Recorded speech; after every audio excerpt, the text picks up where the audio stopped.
deterioro intelectual adquirido, crónico y progresivo del paciente. El ejemplo son el Alzheimer, por ejemplo, o la demencia vascular, por ejemplo, en un paciente hipertenso, no controlado, o un paciente cardiópata, donde se alteran el lenguaje, la memoria, la atención, el juicio, el razonamiento, la gnosia, que es el conocimiento, dónde estoy, para qué estoy, a qué hora estamos, qué día es hoy, qué año es, etcétera. La praxia, la afectividad. Factores de riesgo pueden ser antecedentes genéticos, mayores de edad en demencias vasculares o Alzheimer, traumatismos, boxeadores, miren qué casualidad, ¿no? Un gran boxeador ha fallecido estos últimos días y justamente se explica también su deterioro, su cuadro demencial, depresión, hipoglicemia crónica en un paciente que usa insulina, alcoholismo, una serie de situaciones o factores de riesgo. Causas de demencia desde las más severas hasta las más benignas. Tratando el cuadro de fondo podemos recuperar un poco las funciones superiores, como la neurosífilis, el paciente con HIV, el hipotiroidismo, el déficit de vitamina B12, cianocobalamina, o enfermedades irreversibles como el Alzheimer o infartos cerebrales múltiples.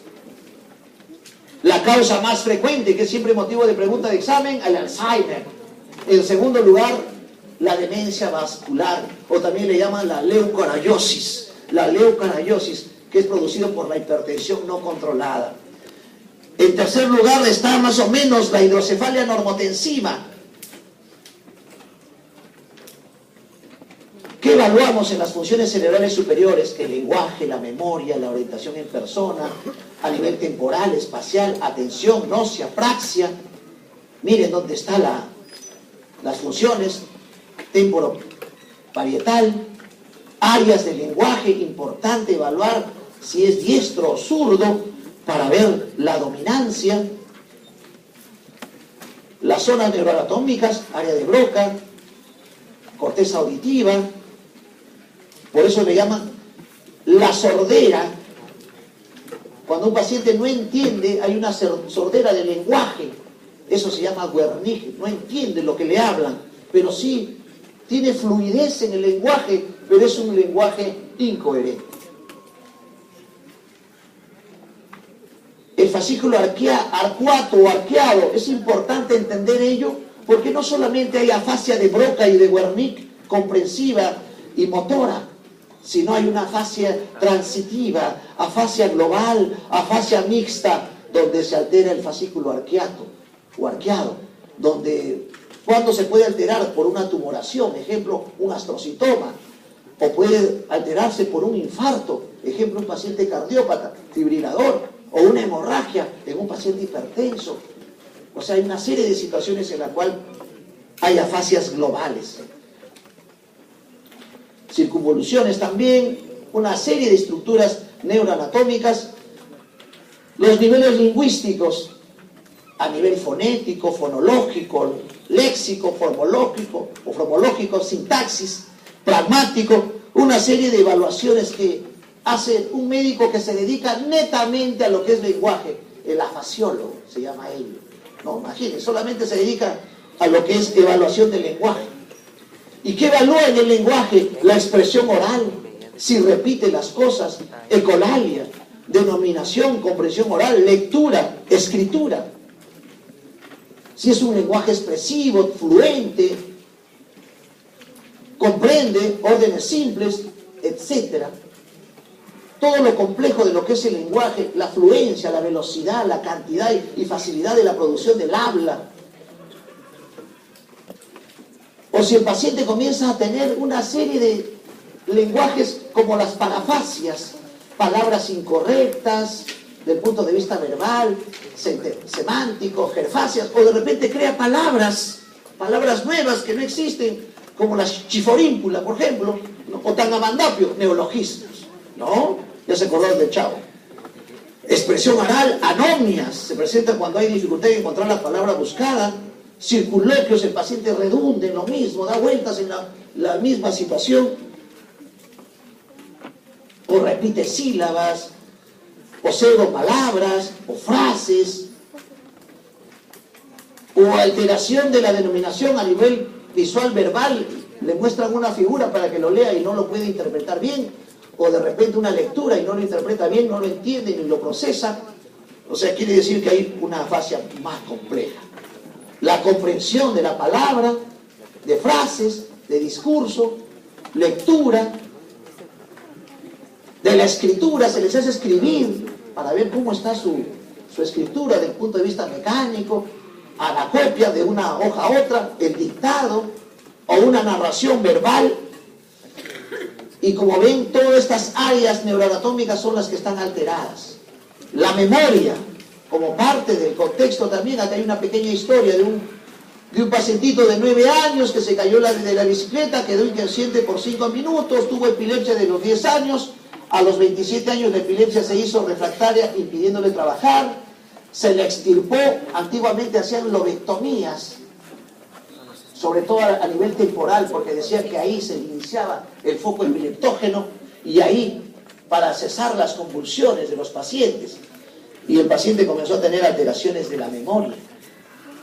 Las estructuras de la memoria, sobre todo el hipocampo, con un significado funcional importante, el aprendizaje, memorias a corto plazo, largo plazo, importantes para evaluar. El olvido reciente es generalmente el síntoma precoz, por ejemplo, de una demencia, no el retrógrado. Más bien eso se acuerdan más, el reciente, se olvidan las cosas que hacen horas antes.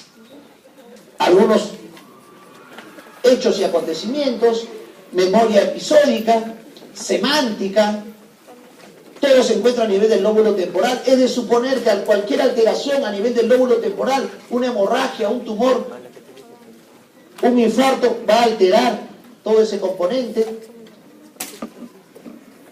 El conocimiento, la gnosia, la capacidad de reconocer un estímulo. El hemisferio derecho construye todo lo que el objeto, o a partir del ascenso percepción, la gnosia, el conocimiento, ¿no? La gnosia visual, lo que veo. ¿Qué está viendo usted? La gnosia táctil. Cierren los ojos, por favor. Vamos a evaluar. Le damos el objeto y el paciente no identifica. Es una llave, es una chela, un lápiz, ¿no? Un peine. O sea, agnosia táctil, visual, una serie de situaciones, tanto del hemisferio derecho, hemisferio izquierdo, la somatognosia, la esterognosia, la gnosia visual, la auditiva, lo que le hablo no lo entiende, gustativa, olfativa, una serie de situaciones. Capacidad de reconocer los objetos por medio del tacto, lo que estoy haciendo. Y se alterará la somatognosia, capacidad de reconocer el cuerpo como propio. Y la somatognosia no reconoce. Levanta tu brazo derecho, no levanta el brazo derecho, no reconoce. Mueve el meñique, tampoco, o sea, no reconoce, hay una alteración. Son evaluaciones muy complejas. La información visual llega del área estriada, forma, color, movimiento, cómo son las características, eso es lo que se evalúa. Y tiene dos vías, la magnocelular y la parvocelular. Y miren, llega el objeto a la parte del área visual, que es la occipital, ¿qué es y dónde está? La ubicación. Objetos sencillos o figuras sencillas que el paciente tiene que describir y no cumple los requisitos en la evaluación. Y ahí vamos evaluando alteraciones de la gnosia. La prosopagnosia, miren, ¿qué es la prosopagnosia? No reconoce la fisonomía, mucho más de su entorno familiar frecuente. ¿No? Eso se ve, es casi una característica de la demencia vascular y Alzheimer. La prosopagnosia no reconoce la fisonomía o la facie de sus familiares. Sordera cortical, agnosia auditiva, agnosia por ruidos, sordera visual, amusia. ¿Qué es la amusia? El paciente no puede repetir una música, no puede tararear una música, no lo puede. Amusia, sonidos. Praxia, habilidad motora aprendida con una finalidad determinada. Se pierde apraxia. La idiomotora, gestos, saque la lengua, cruce los ojos, no lo puede hacer. no lo puede hacer. Expresivos, funcionales, ideatorias, capacidad de manipular objetos, cepillarse, peinarse, no lo puede hacer. Vestirse, praxia melocinética, realización de movimientos suaves, con destreza, automatismos, cruzar los dedos, ¿no? Hacer estos movimientos, hacer figuras con las manos, no puede hacer eso el paciente que tiene una apraxia constructiva. Ahí le hacemos dibujar, hacer cubos, triángulos, números, y vemos una serie de anomalías a nivel de la evaluación. Apraxia al vestirse, praxia de marcha. La atención es la habilidad para concertar la experiencia perceptiva. Es lo que estamos usando en estos momentos al escuchar la clase. Una atención selectiva, dividida, sostenida, donde trato de seleccionar entre varias posibles la información relevante, lo más importante de la clase. O una atención dividida. O algunas operaciones atencionales, ¿no? Inconscientes, atención refleja, voluntaria, selectiva, bueno, una serie de situaciones que se va haciendo más compleja. Son evaluaciones, las funciones superiores son las que demoran más al momento que uno examina.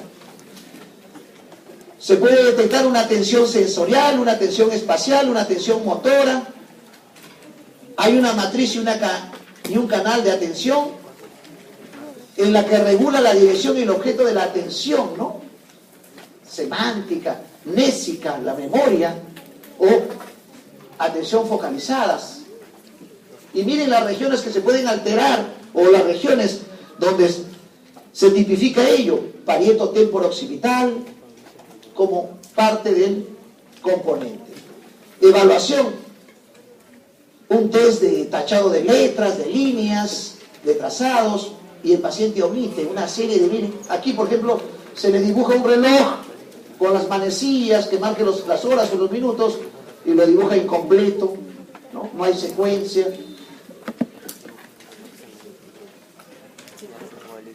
Igual el modelo de una casa con una chimenea, y miren, ¿no? Tiene dificultades para terminar de copiar completamente la casa. Lóbulo frontal es conducta, eso está demostrado, ¿no? Alteraciones de conducta, no solamente motora, ¿no? A nivel premotor, motor, prerolándica.